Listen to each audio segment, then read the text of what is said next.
હાલો આપણે છેલ્લે કેટલા સુધી એમસીક્યુ ગણાવેલા 90 સુધી 88 હાલો બોલો 89 હાલો 89 નંબરનો પ્રશ્ન જો બધાય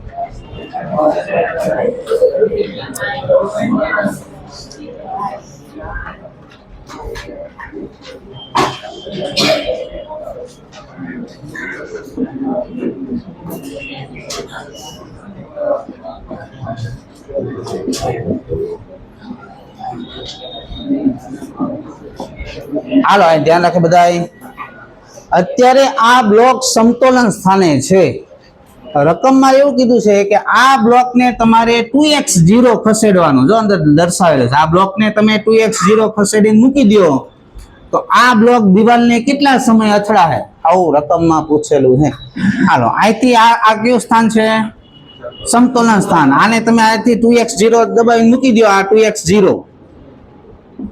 બ્લોક આટલે આવશે જો આટલે અમને એમ કહેતો સમતોલન સ્થાનથી પદાર્થને જેટલો ખસેડો એને શું બોલે આ કંપ વિસ્તાર છે જો 2x0 છે શું છે હાલો હવે આપને ખબર છે કંપ વિસ્તારથી સમતોલન સ્થાને પહોંચતા કેટલો સમય લાગે t/4 હા આ સમતોલન સ્થાન પહેલા આમ જાય પછી આમ જાય પાછા આમ જાય આવતકાલના 4 ભાગ પડે તો કંપ વિસ્તારથી સમતોલન સ્થાને પહોંચતા કેટલો સમય લાગે t/4 હવે આ છે ને આનું અડધું છે જો અડધો કંપ વિસ્તાર છે આ તો સમતોલન સ્થાનથી અડધા કંપ વિસ્તારે પહોંચવા માટે કેટલો સમય લાગે t/12 તો આખો સમય કેટલો થાય અહીંથી અહીંયા સુધી પહોંચવા માટે t/4 + t/12 લસાઅ એનો થાય 12 તો આટલે આવશે 3 ને આટલે આવશે 1 એટલે 4t/12 એટલે t/3 આવતકાળ કેટલા આવતકાળથી દોલન કરશે આ તંત્ર 2π √ m/k ક્યાં છે ઓપ્શન ગોતો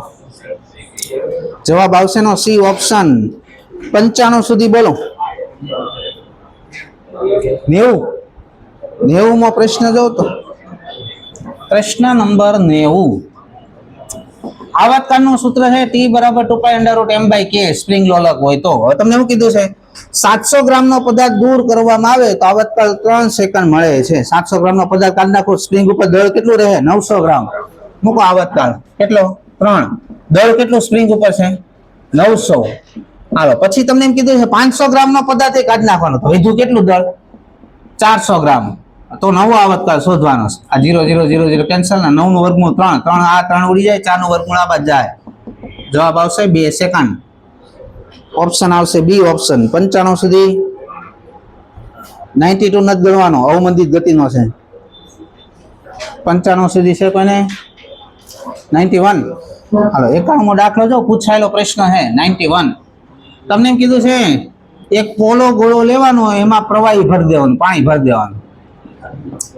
નીચે છિદ્ર છે આ છિદ્રમાંથી પાણી બહાર નીકળે છે તો આની આવૃત્તિમાં શું ફેરફાર થાય તમે પેલા સાદા લોલકની આવૃત્તિનું સૂત્ર બોલો તો t = 2π √ L/g થાય તો આવૃત્તિ શું થાય 1/2π √ g/L હાલો હવે ધ્યાન રાખો મને એમ કહો તો આ સૂત્રમાં L શું છે મેં તમને ભણાવ્યું છે આધાર બિંદુથી ગોળાના દ્રવ્યમાન કેન્દ્રનું વચ્ચેનું અંતર છે ને એને L કહેવાય લોલકની લંબાઈ હાલો હવે ધ્યાન રાખો આ છિદ્ર છે પાણી બહાર આવશે તો ઉપરથી પાણી ઓછું થતું જાય તો દ્રવ્યમાન કેન્દ્ર કઈ બાજુ જાય ઉપર કે નીચે હા મેં તમને ચાર ગતિમાં ભણાવ્યું છે દ્રવ્યમાન કેન્દ્ર વજનદાર ભાગ બાજુ ખસે તો ઉપરથી પાણી ખાલી થતી જાય તો વજનદાર ભાગ નીચે છે એટલે અહીંથી દ્રવ્યમાન કેન્દ્ર કઈ બાજુ ભાગશે તો L શું થાય વધે L વધશે તો ફ્રીક્વન્સી આ વધે તો શું થાય ફ્રીક્વન્સી ઘટે હાલો પછી આ ગોળો જેમ જેમ ખાલી થતો જાય અહીંથી પછી ખાલી કરવાનું શરૂ થાય એટલે દ્રવ્યમાન કેન્દ્ર હવે કઈ બાજુ ભાગવા મળશે ઉપર આખો ગોળો ખાલી થઈ પાછો હતું ને આવી જાય દ્રવ્યમાન પોલા ગોળાનું દ્રવ્યમાન કેન્દ્ર હોય ક્યાં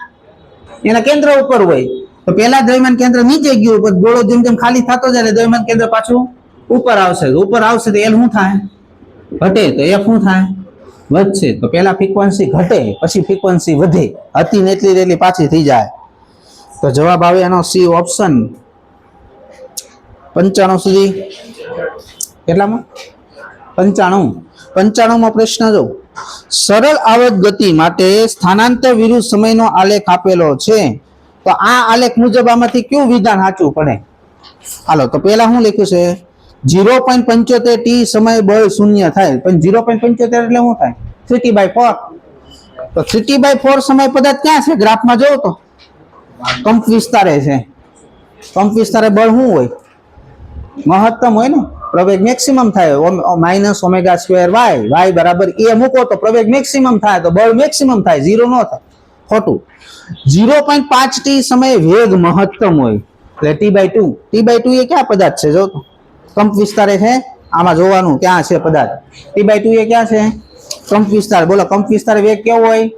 મહત્તમ હોય કે હોય ને? મહત્તમ નહીં, ઝીરો હોય ને. અહીં શું લખ્યું છે? મહત્તમ છે એટલે એ ખોટું. t સમય પ્રવેગ મહત્તમ હોય. t સમય પદાર્થ ક્યાં છે? આ 3t/4 પછીનો t આવે ને, આ સમતોલન સ્થાને.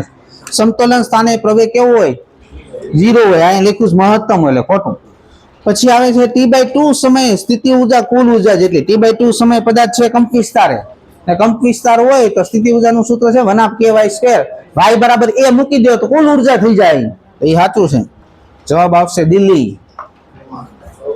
99 નંબરનો પ્રશ્ન જો, સરળ આવર્ત ગતિ માટે વેગ વિરુદ્ધ સમયનો આલેખ આપેલો છે, તો આવૃત્તિ કેટલી મળે એ તમારે શોધવાનું છે. તમે જો તો આમાં એક દોલન પૂરું ક્યારે થાય? જો તો આટલેથી શરૂ થયું દોલન, તો પાછું દોલન અહીંયા પૂરું થઈ જાય ને 0.04 સેકન્ડે દોલન શું થાય છે? તો આવર્તકાળ તો છે જ તમારી પાસે. એક દોલન પૂરું થતા લાગતા સમયનો આવર્તકાળ કહેવાય. તો આવર્તકાળ કેટલો આપ્યો છે ગ્રાફમાં? 0.04. તમારે શું શોધવાનું? ફ્રીક્વન્સી f = 1/t 1/0.04 એટલે 100/4 એટલે 25 હર્ટ્ઝ ની ફ્રીક્વન્સી થાય. ઓપ્શન આવશે એનો એ ઓપ્શન 99 માં. 98મો આ પૂછાયેલો પ્રશ્ન JEE માં 98. હવે વાંચો રકમ. સરળ આવર્ત ગતિ કરતા કણ માટે સ્થાનાંતર x બરાબર a cos ωt સૂત્ર મુજબ છે, તો તમારે સ્થિતિ ઊર્જા વિરુદ્ધ સમય અને સ્થિતિ ઊર્જા વિરુદ્ધ સ્થાનાંતરના આલેખ ક્યાં હોવા જોઈએ? નીચે 4 આલેખ આપ્યા છે, એમાં 2 આલેખ સ્થિતિ ઊર્જા વિરુદ્ધ સમયના છે અને 2 આલેખ સ્થિતિ ઊર્જા વિરુદ્ધ સ્થાનાંતર. એમાં કયો આલેખ કોનો છે એ ગોતવાનો છે. હાલો, પેલા સ્થિતિ ઊર્જાનું સૂત્ર બોલો તો. 1/k² આમાં સ્થાનાંતર x આપ્યું છે 1/kx². આયરો x આયરો ઉપર રહ્યો, જો મૂકો અહીંયા a² cos² ωt. હાલો, મને એમ કહો તો t બરાબર 0 મૂકું તો સ્થિતિ ઊર્જા શું થાય? 0 મૂકો તો cos 0 1 થાય, તો સ્થિતિ ઊર્જા મેક્સિમમ થઈ જાય. હવે જો તો પેલો અને બીજા આલેખમાંથી મેક્સિમમ, શરૂઆતમાં મેક્સિમમ સ્થિતિ ઊર્જાથી કયો આલેખ શરૂ થાય? પેલો કે બીજો? હા, તો આ આવી ગયો જવાબ. સ્થિતિ ઊર્જા વિરુદ્ધ સમયનો આલેખ છે, આ છે પેલો. હાલો, મને એમ કે તો બીજો આલેખ ગોતવાનો સ્થિતિ ઊર્જા વિરુદ્ધ સ્થાનાંતરનો. સ્થાનાંતર 0 મૂકો તો સ્થિતિ ઊર્જા શું થઈ જાય? 0 મૂકો તો 0 થઈ જાય. હવે ત્રીજો અને ચોથા આલેખમાં જો તો સ્થાનાંતર 0 હોય તો સ્થિતિ ઊર્જા 0 કયો આલેખ ઉપર છે? ત્રીજો કે ચોથો? ત્રીજો. તો આ ત્રીજો આલેખ છે સ્થિતિ ઊર્જા વિરુદ્ધ સ્થાનાંતરનો છે. ક્યાં છે ઓપ્શન? પહેલો અને ત્રીજો. એ ઓપ્શન આવશે 98 માં. 100 સુધી કોઈને પ્રોબ્લેમ? 104 સુધી ઓલામાં સુધારો કરાયો તો 101 માં વેગ વિરુદ્ધ સમય લખ્યું છે ને, વેગ વિરુદ્ધ સ્થાનાંતર આવે ને આપણે ભણાવેલું છે કે વેગ વિરુદ્ધ સ્થાનાંતરનો આલેખ હોય તો ઉપલે આકારનો હોય. જવાબ એનો દિલ્હી આવે. 104 સુધી છે કોઈ કઈ પ્રોબ્લેમ નહીં? હાલો, આટલો લખી નાખ. હવે શરૂ રાખવાનું કે હા અત્યારે લખો, બોલવાનું તો આવે નહીં, કઈ લખી નાખો. આ બંધ કરવાનું કે કરવાનું જ નહીં? આ બંધ કરવાનું.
નીટના પૂછાયેલા પ્રશ્ન 1 થી 10 માં બોલો.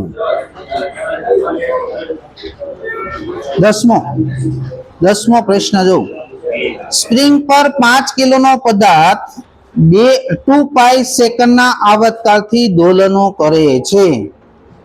જો પદાર્થને દૂર કરવામાં આવે તો સ્પ્રિંગની લંબાઈમાં કેટલો ઘટાડો થાય? મને એમ કે તો સ્પ્રિંગ હોય નીચે તમે પદાર્થ લગાવશો તો સ્પ્રિંગની લંબાઈ શું થાય? વધશે. તો કાઢી નાખો તો શું થાય? તો કેટલી ઘટે ની ગોતવાનું છે તમારે. આવર્તકાળ આપ્યો છે, દળ આપ્યું છે. હાલો, આવર્તકાળનું સૂત્ર શું? T બરાબર 2 pi under root m by k. આવર્તકાળ કેટલો આપ્યો દાખલામાં? 2 પાઈ. દળ કેટલો લગાવ્યું? 5. આ 2 પાઈ ઉડી જાય. આ વર્ગમૂળ લઈ લો એટલે k બરાબર શું મળ્યું તમને? 5. તેની કિંમત કેટલી મળી? 5. હવે તમે સ્પ્રિંગ ઉપર પદાર્થ લટકાવો તો સ્પ્રિંગની લંબાઈ વધે, તો પદાર્થ કાઢી નાખો તો સ્પ્રિંગની લંબાઈ શું થાય? ઘટે. તો આપણે શું ગોતવાનું છે? સ્પ્રિંગની લંબાઈ કેટલી ઘટે? F બરાબર kx. વજનના કારણે સ્પ્રિંગની લંબાઈ વધી હોય ને. હાલો, તો દળ કેટલું? 5. k કેટલો મળ્યો? 5. આ 5 ઉડી જાય તો સ્પ્રિંગની લંબાઈમાં ઘટાડો કેટલો થયો હશે? g મીટર જેટલો. આ મીટર છે, દળ નથી. તો g મીટર જેટલો લંબાઈમાં ઘટાડો થયો હોય. બી ઓપ્શન આવે એનો. 11 નંબરનો દાખલો જોઉં. સ્પ્રિંગ સાથે લગાવેલ પદાર્થની સરળ આવર્ત ગતિનો આવર્તકાળ 4 સેકન્ડ છે. તો ગતિ ઊર્જા અને સ્થિતિ ઊર્જાના તફાવતનો આવર્તકાળ કેટલો હશે? હાલો, તમને શું પૂછ્યું છે? ગતિ ઊર્જા અને સ્થિતિ ઊર્જાનો તફાવતનો આવર્તકાળ પૂછેલો છે. તો આપણે થિયરીમાં ભણાવ્યું છે. ગતિ ઊર્જાનું સૂત્ર કેમ લખાય? ગતિ ઊર્જા લખાય 1/4 m omega square a square 1 plus cos 2 omega t. અને સ્થિતિ ઊર્જા કેમ લખાય? 1/4 m omega square a square 1 minus cos 2 omega t. હવે જો તો આ પહેલું પદ તો બેયમાં હરખું જ છે. એ તો ઉડી જાય. આ પ્લસ છે ને માઇનસ છે. તો હાલો, આનો આની હારે ગુણાકાર કરશો પછી આનો આ માઇનસ માઇનસ શું થઈ જાય? પ્લસ. તો બીજું પદ છે 2 વખત થઈ જાય. આમ લખાય ગુણ્યા 2 વખત થાય નહીં પદ. તો આ મળી ગયું. ગતિ ઊર્જા અને સ્થિતિ ઊર્જાનો તફાવત આટલો મળ્યો તમને. તો આમાં જો તો કેટલી આવૃત્તિ બતાવે છે? 2 ઓમેગા. આવૃત્તિ ડબલ છે. તો આવર્તકાળ કેવો હશે? ગતિ ઊર્જા અને સ્થિતિ ઊર્જાનો તફાવતનો આવૃત્તિ કેટલી મળી? ડબલ. તો આવર્તકાળ કેવો મળે? અડધો. તો સરળ ગતિ કરતા અડધો આવર્તકાળ મળે. સરળ ગતિનો આવર્તકાળ કેટલો આપ્યો? 4. તેનો અડધો એટલે 2 સેકન્ડ આવર્તકાળ થાય. જવાબ આવશે 2 સેકન્ડ.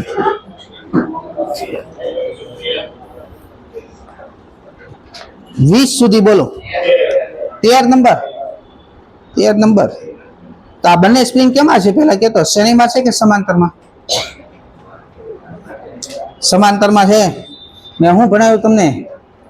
2 સ્પ્રિંગ સમાંતરમાં ક્યારે ખબર કેમ પડે સમાંતરમાં છે કે આમ તે ગેમ્સમાં આવી ગયો છે. હાલો, 13મો પ્રશ્ન જો. કણ x અક્ષ પર સરળ આવર્ત ગતિ કરે. તો તમને ખબર છે સરળ આવર્ત ગતિમાં બળ છે સ્થાનાંતરના વિરુદ્ધ દિશામાં ને સ્થાનાંતરના સપ્રમાણમાં હોવું જોઈએ. ઓપ્શન જોઉં તો આવું બળ ક્યાં દેખાય તમને? એ ઓપ્શનમાં છે. -x ના સપ્રમાણમાં બળ ક્યાં દેખાય છે? એ ઓપ્શનમાં. બીજા એક ઓપ્શનમાં ક્યાં આપ્યું છે તમને? જવાબ એનો આવશે એ ઓપ્શન 13માં. 20 સુધી બોલો. 17માં એક સુધારો છે. 17મો દાખલો હું ગણાવું છું, ધ્યાન રાખે. થોડોક વિચારવા જેવો દાખલો છે. 17 નંબર. 2 × 10⁶ ન્યૂટન પર મીટર બળ અચળાંક ધરાવતી સરળ આવર્ત દોલકનો કંપ વિસ્તાર ને સ્થાનાંતર લખાઈ ગયું. કંપ વિસ્તાર લખો બધા. કંપ વિસ્તાર 0.01 મીટર થાય ત્યારે તેની યાંત્રિક ઉર્જા 160 જૂલ છે. તો હાલો સમજો દાખલો 17 નંબરનો દાખલો જો હાલો. આપણે ખબર યાંત્રિક ઉર્જાનું સૂત્ર છે 1/k² બળ અચળાંક તમને દાખલામાં આપ્યો છે 2 × 10⁶. સ્થાનાંતર આપ્યું છે કંપ વિસ્તાર આપ્યો છે 0.01 એટલે 10⁻², એનો વર્ગ 10⁻⁴. આ બબે ઉડી ગયા. આને આપી દે તો યાંત્રિક ઉર્જા કેટલી આવી? 100 જૂલ. અંદર લખી છે કેટલી? 160 જૂલ. આવું કેમ થયું પેલા ઈ કે અહીંથી હવે તમે અટકી જાઓ. તમારે સૂત્ર મુજબ યાંત્રિક ઉર્જા કેટલી આવી? આપી છે કેટલી? અંદર 160 જૂલ આપી. હાલો સાંભળજો. તો આવું તો જ સંભવ બને. આ ધ્યાન રાખજો બરોબર. આ જમીન છે, આ પદાર્થ છે ને જમીનથી ઓલરેડી અમુક ઊંચાઈ ઉપર એનું સમતોલન સ્થાન હોવું જોઈએ તો જ આવું સંભવ બને. હવે તમારા સૂત્રથી 100 જૂલ આપી છે, સૂત્રથી તમને 100 જૂલ યાંત્રિક ઉર્જા મળી, રકમમાં આપી 160 જૂલ. મતલબ આનું સમતોલન સ્થાન જમીનથી અમુક ઊંચાઈ ઉપર હશે. રેડી? ધારો કે 60 જૂલ એની સમતોલન સ્થાનની યાંત્રિક સ્થિતિ ઉર્જા શરૂઆતમાં હોવી જોઈએ તો જ આવું સંભવ થાય ને. હાલો હવે સાંભળજો. મને એમ કહેતો સમતોલન સ્થાને ગતિ ઉર્જા કેવી હોય? મેક્સિમમ હોય. બોલો કેટલી હશે? અહીંયા ગતિ ઉર્જા કેટલી હશે? તમને યાંત્રિક ઉર્જા આપી કેટલી? 160 જૂલ. એમાં સમતોલન સ્થાનની ઓલરેડી 60 જૂલ તો છે જ સ્થિતિ ઉર્જા. તો ગતિ ઉર્જા રહે ખાલી 100 જૂલ રહે ને. તો ગતિ ઉર્જા કેટલી રહે? 100 જૂલ. હાલો હવે આ પદાર્થ અહીંથી અહીંયા આવે, આપને ખબર છે આ ગતિ ઉર્જાનું રૂપાંતર સ્થિતિ ઉર્જામાં થઈ જાય. અહીંથી પદાર્થ અહીંયા આવે તો આ 100 જૂલનું રૂપાંતર સ્થિતિ ઉર્જામાં થઈ જાય. હાલો 100 જૂલ આ ને અહીંથી ઓલરેડી 60 જૂલ તો છે જ આ સમતોલન સ્થાનની સ્થિતિ ઉર્જા. એટલે એ 60 બીજી એટલે કેટલી થઈ જાય સ્થિતિ ઉર્જા? 160 જૂલ. તો જવાબ આવે ગતિ ઉર્જા મેક્સિમમ 100 જૂલ હોવી જોઈએ, સ્થિતિ ઉર્જા મેક્સિમમ 160 જૂલ હોવી જોઈએ. તેવા બે ઓપ્શન છે. એટલે જવાબ તમારે ડી ટીક કરવો પડે. બી અને સી બંને. ફરીથી એકવાર એમસીક્યુ સમજાવું છું, અહીં ધ્યાન રાખો. યાંત્રિક ઉર્જાનું સૂત્ર છે 1/k². બળ અચળાંક આપ્યો 2 × 10⁶ અને કંપ વિસ્તાર તમને આપ્યો 0.01 એટલે 10⁻², એનો વર્ગ કરો એટલે 10⁻⁴. બબે ઉડી ગયા. આને આપી દો કેટલું થયું? આપણે યાંત્રિક ઉર્જા સૂત્ર મુજબ 100 જૂલ આવી, રકમમાં 160 જૂલ આપી છે. એનો મતલબ કરવો શું હવે? એનો મતલબ એવો થાય સમતોલન સ્થાન જમીનથી અમુક ઊંચાઈ ઉપર હોવું જોઈએ તો જ આવું થાય. હવે થોડું થાય. તો આ સમતોલન સ્થાન જમીનથી અમુક ઊંચાઈએ છે ને એની સ્થિતિ ઉર્જા 60 જૂલ હોવી જોઈએ. તો આપણે આ 100 જૂલ ના બીજી 60 જૂલ એટલે 160 જૂલ થઈ જાય. હાલો હવે અહીંયા ગતિ ઉર્જા કેટલી? તો આપણે ખબર છે સમતોલન સ્થાને ગતિ ઉર્જા મેક્સિમમ હોય. હવે 160 જૂલ પદાર્થ પાસે ટોટલ ઉર્જા છે, એમાં 60 જૂલ તો આની સ્થિતિ ઉર્જા છે જ. તો ગતિ ઉર્જા રહે કેટલી પદાર્થ પાસે? 100 જૂલ રહે. હવે આ પદાર્થ અહીંથી અહીંયા આવે તો આ ગતિ ઉર્જાનું રૂપાંતર સ્થિતિ ઉર્જામાં થાય. આમ ઉપર જાય એટલે ગતિ ઉર્જાનું રૂપાંતર કેમાં થઈ જાય? તો આ 100 જૂલ અહીંથી અહીંયા આવ્યો એટલે સ્થિતિ ઉર્જા 100 જૂલ અહીંયા થવી જોઈએ ને. આ 60 જૂલ તો છે જ એની. અહીંથી આ સ્થાનની 60 જૂલ તો છે જ એટલે અહીંથી અહીંયા આવ્યા તો કેટલી થાય? અહીંયા 160 જૂલ થઈ જાય. તો જવાબ શું આવે? મહત્તમ ગતિ ઉર્જા 100 જૂલ હોવી જોઈએ, મહત્તમ સ્થિતિ ઉર્જા 160 જૂલ હોવી જોઈએ. એવો ઓપ્શન છે દિલ્હી. બી ને સી બંને આવે. હાલો બોલો પછીનો દાખલો. 20 સુધી બોલો. 21 નથી ગણવાનો. બળ પ્રેરિત દોલન છે. 22મો પ્રશ્ન જોવાનો. પ્રશ્ન નંબર 22. આવા પ્રશ્ન બે પૂછાણા છે. એક અત્યારે છે ને એક 2022માં છે.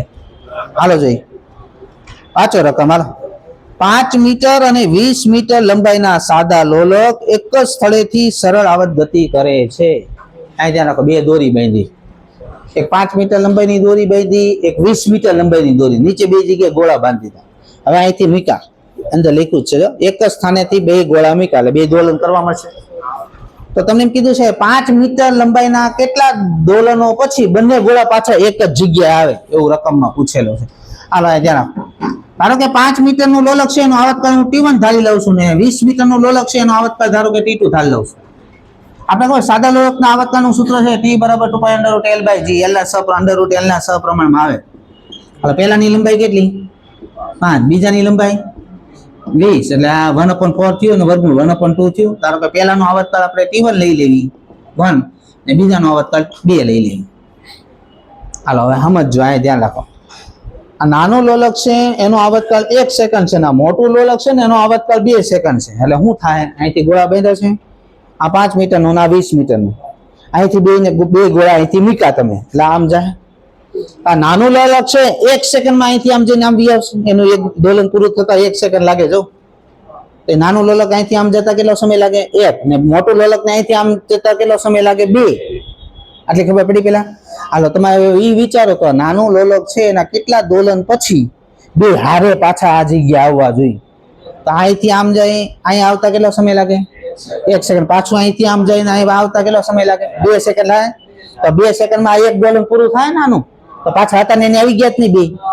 ફરીથી એક નાનું લોલક અહીંથી આમ જઈને આમ આવે એટલે 1 સેકન્ડ થાય. ત્યારે મોટું લોલક છે ને અહીંયા પહોંચ્યું હશે, જાય એનો આવર્તકાળ 2 સેકન્ડનો છે એટલે અહીંથી અહીંયા પૂગ્યો હશે. તો આવી રીતનું થાય. જો આ મૂકું છું ને અહીંથી અહીંયા પગી ગયું ને ઓલું ન્યા છે, પછી ઓલું અહીંથી આમ છે ને પાછું અહીંયા આવી જાય. આવી ગયા બે હારે. તો નાના લોલકના કેટલા દોલન થયા 2 ને મોટા લોલકનું 1. હાલો તો તમે આને બેન હરખા કરી નાખવાના. આને આ બેને હું ગુણું હરખું થાય, સમય હરખા થઈ જાય પાછા હતા ને એને આવી જાય ને. તો આને તમારે 2 ગુણવું પડે ને આને 1 ગુણવું પડે એટલે આ 2 થાય ને આ 2 થાય. તો આ નાનું લોલકના 2 દોલન. આના દાખલામાં મોટું લોલક લખ્યું હોત ને તો જવાબ 1 આવત. આવો જ દાખલો હજી એક છે, દાખલા નંબર 69 નો. જો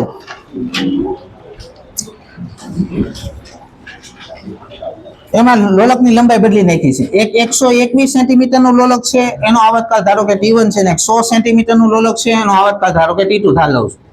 તો t1/t2 = √121 ભાગાકાર 100. 121 નું વર્ગમૂળ 11, 100 નું વર્ગમૂળ 10. તો t1 બરાબર 11 લ્યો ને t2 બરાબર 10 લ્યો. રેડી? તો મોટું લોલક નો આવર્તકાળ 11 મેળવો, નાના લોલક નો આવર્તકાળ 10 મેળવો. હવે આમાં એમ કીધું છે નાના લોલકના કેટલા દોલનો પછી બંને એક સાથે સમાન કળામાં આવે, મતલબ એક જ જગ્યાએ આવે. તો જો તો આને હું ગણું બે હરખા થવા જોઈએ. આને 10 ગુણ નાખો અને આને 11 ગુણ નાખો. આ 110 થઈ ગયું, આ 110 થઈ ગયું. હાલો ક્યાં લોલકના પૂછો, નાનું લોલક કયું છે? આ કેટલો દોલન થયા? 11. આમાં મોટું લોલક કીધું તો શું જવાબ આવે? તો 10 આવે. લખી નાખો. હા ગણાકાર કરીને સમય હરખો થાય એટલે પાછા હતા ને એને તો આવવાના જ છે.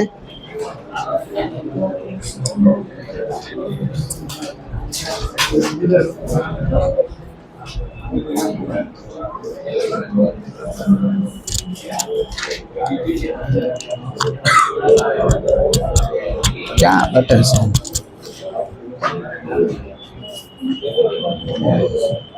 ક્યાં બટન છે?